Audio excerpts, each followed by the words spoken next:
E essa é uma armadilha que todo mundo cai, eu já caí. Provavelmente você já caiu também. Entende como esse é um processo seu e não tem como o outro te curar ou te validar. Você quer superar a pessoa ou a relação. Uma coisa que eu preciso te falar é: você não precisa voltar numa relação para reparar a sua imagem. Não se trata disso aqui.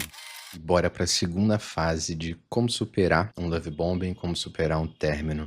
A segunda fase é um processo de aceitação. E ela começa justamente por aceitar perder. Aproveitando o tema da fase anterior, quando a gente está com o ego ferido, se sentindo rejeitada, com a autoestima lá embaixo, isso pode nos levar a querer sair por cima numa relação. É como se você usasse a superação da outra pessoa para reparar o seu ego ferido. E essa é uma armadilha que todo mundo cai, eu já caí, provavelmente você já caiu também, e bora passar por ela dessa vez. O que acontece aqui? É como se a outra pessoa estivesse num eixo central e você estivesse em órbita em volta dela. Quando você usa a outra pessoa para reparar o seu ego ferido, é como se ela te desse essa validação. E é justamente essa órbita, que eu vou chamar de órbita aqui, que eu quero quebrar contigo. Eu quero que, ao invés de você girar em volta da pessoa, eu quero que você gire em volta de si mesmo. E o que eu quero te dizer sobre aceitar perder? Quando a gente não aceita perder, a gente se perde. Entende como esse é um processo seu e não tem como o outro te curar ou te validar. E na real aqui, nessa dinâmica de término, a chance é que a outra pessoa só atrapalhe mesmo o seu processo de superação. E uma pergunta que fica aqui: você quer superar a pessoa ou a relação? Vê só como é diferente. Se você quer superar a relação, você quer elaborar o que aconteceu, entender, tirar o aprendizado e produzir mudanças significativas que te impeçam de cair nos mesmos erros, nos mesmos ciclos, no próximo relacionamento. Mas se você quer superar a pessoa, você quer sair por cima, você não aceita sair com o ego ferido e ela não. E isso só te coloca refém do que ficou mal resolvido, refém dos teus erros e do teu passado. Sair perdendo não é mostrar que você se importa. Sair perdendo é se afastar de você mesma. É não ser fiel ao que você precisa e aos limites que são importantes de colocar. O amor não é um jogo. E às vezes você cometeu um erro e quer reparar isso ou consertar a sua imagem. É como se você não aceitasse que errou e não reconhecesse essa sua parte da história. Uma coisa que eu preciso te falar é: você não precisa voltar numa relação para reparar a sua imagem. Não se trata disso aqui. E repara que fazendo isso é como se a outra pessoa fosse de novo um eixo de referência no qual você orbita em volta.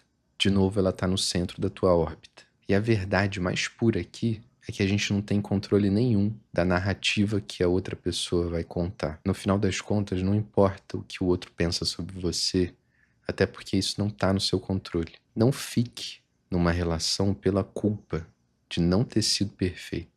Se a pessoa quer te colocar como vilã da história, isso diz muito mais sobre ela do que sobre você. Sobre ela não se responsabilizar pela parte dela na relação e querer se colocar como vítima na história. Isso diz mais sobre ela do que sobre os seus atos. O tempo todo você tentou ser suficiente, mas não se trata disso aqui. Não foi por conta da sua insuficiência que a outra pessoa te deixou. Não é culpa sua o fato dela ter te deixado. E você não saiu por baixo porque foi rejeitada. Se você se conectou com você mesma e elaborou essa rejeição, produzindo mudanças significativas, então você saiu por cima. Mas eu te entendo também, eu já tive nesse lugar de me perceber saindo por baixo. E isso tem muito a ver com a culpa que a gente sente. Então bora falar um pouco mais sobre ela. Aqui a gente entra no segundo capítulo dessa segunda parte da aceitação.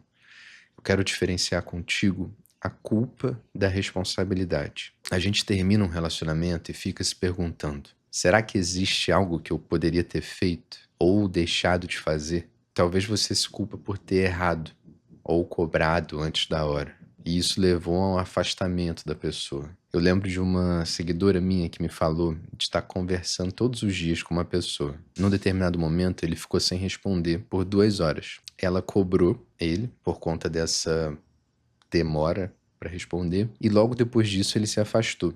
Beleza. Ela errou em cobrar? Sim, sim. Agora, Isso é motivo para ele se afastar? A princípio, não. Mas repara como ele usa isso como justificativa para se afastar. A verdade é que, e agora segura que lá vem em inglês, if there is a will, there is a way. Ou, traduzindo para o português, se tem desejo, tem jeito. Ou seja, se ele quisesse, daria um jeito de relevar e tentar seguir em frente. Porque quando a gente se relaciona, a gente erra, a gente tem conflitos. É a partir do primeiro conflito que você conhece uma pessoa de fato. Na verdade, é nesse primeiro conflito que você começa a conhecer essa pessoa. E muita gente hoje em dia para de se relacionar no primeiro conflito. Por quê? Existe uma quebra da idealização nesse primeiro conflito. Muita gente não sustenta isso e pula para encontrar uma outra pessoa. Vai pulando de relação em relação. Também, eu acho que tem um outro fator, que existe uma saturação tão grande de relacionamentos, interações, sabe? Tá tudo tão exagerado que a pessoa não sustenta uma conversa difícil para desenrolar aquele conflito. E então simplesmente abandona e parte para a próxima, em busca de uma pessoa que corresponda ao ideal que ela criou. Porque justamente a partir do primeiro conflito aparecem também os primeiros defeitos. A pessoa não é mais supostamente idealizada e perfeita. E não se trata aqui de não errar, de ser suficiente. Se trata do desejo que existe para reparar os erros e sustentar as mudanças. O desejo, ele é a matéria-prima do relacionamento. Se não tem desejo, não tem jeito. Talvez você se culpe pela outra pessoa não querer. Mas como a gente pode querer controlar o desejo do outro? Isso não é sua culpa, nem sua responsabilidade. E aqui é uma boa oportunidade para diferenciar as duas. Qual que é a diferença então, Ian? Culpa é uma areia movediça. Responsabilidade é uma areia normal. Culpa a gente absorve e ela suga a gente. Responsabilidade, você pensa qual foi a sua parte no que aconteceu e qual não foi. Geralmente, quando a gente se culpa, a gente está se responsabilizando totalmente pelo que aconteceu e pelo que deixou de acontecer. A culpa é um resquício de não ter tido controle. E quando a gente se responsabiliza, a gente inclui também a parte da outra pessoa, ou seja, a parte que você não tem nenhum controle. Repara que na lógica da culpa, é como se você se relacionasse sozinha. E na lógica da responsabilidade, a outra pessoa também é incluída. E eu acho que essa é uma virada de chave que é extremamente importante para a sua próxima relação. A questão aqui não é a culpa que a gente sente pelo que o outro fez ou deixou de fazer, mas sim a ideia de que se a gente tivesse feito diferente, o destino seria diferente também. E então a gente acha que é nossa culpa ter acabado. Será que a gente tem esse poder? Será que a gente tem esse controle? Mas então por que a gente se culpa? Justamente por achar que temos controle. A verdade é que quem quer faz acontecer. Não é o que você fez ou deixou de fazer que vai alterar o destino num relacionamento. Não é sua culpa. E a gente se sente muito insuficiente depois de ter sido rejeitado. E existe aqui uma oportunidade, eu vou te falar como. A culpa, ela é um caminho para o autoconhecimento. Eu sei que é doloroso, eu já tive no seu lugar. Mas esse caminho da culpa e como a gente se responsabiliza pela relação, principalmente pelo sucesso da relação, ele é fundamental para a gente se conhecer melhor. As culpas que a gente carrega dizem muito sobre a gente, sobre nossa relação com controle, com medo de perder, medo de ser rejeitada e as concessões que a gente vai fazendo muitas vezes para se adaptar a uma relação que não funciona pra gente. Então, não perde essa oportunidade de se conhecer e aproveita que esse é um excelente caminho para entrar em terapia e começar um processo analítico também. A culpa, ela diz muito sobre a gente. E assim como a gente se culpa, a gente também tenta entender o que levou outra pessoa a se afastar ou a fazer o que ela fez. Aqui, de novo, é como se a gente tentasse controlar o que não está no nosso controle para de alguma forma fazer dar certo. Não é porque você entende o que fizeram que isso justifica o que foi feito. Essa doeu até aqui.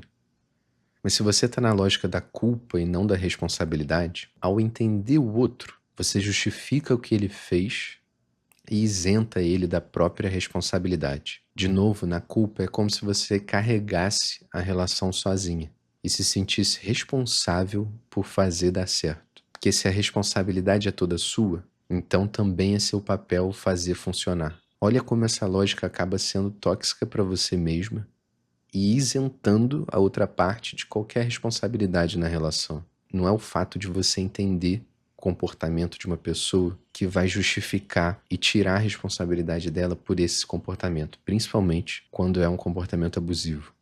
A gente tenta compreender para tentar mudar, porque a gente tem a fantasia, a impressão de que, entendendo, a gente consegue mudar o outro.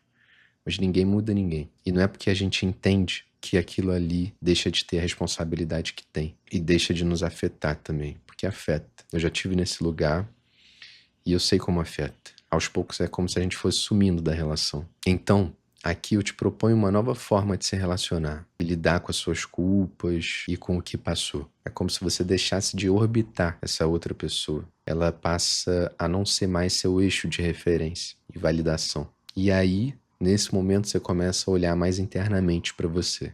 É hora de focar em você e se separar dessa relação. É hora de focar em você e se separar não só dessa relação, mas se separar de você mesmo, para justamente quebrar os padrões que vêm se repetindo. Sobre essa separação, vou te explicar no próximo capítulo, o terceiro dessa segunda fase, sobre aceitar o término de um relacionamento, de um love bombing. Tá bom? Obrigado por estar até aqui e vamos que vamos.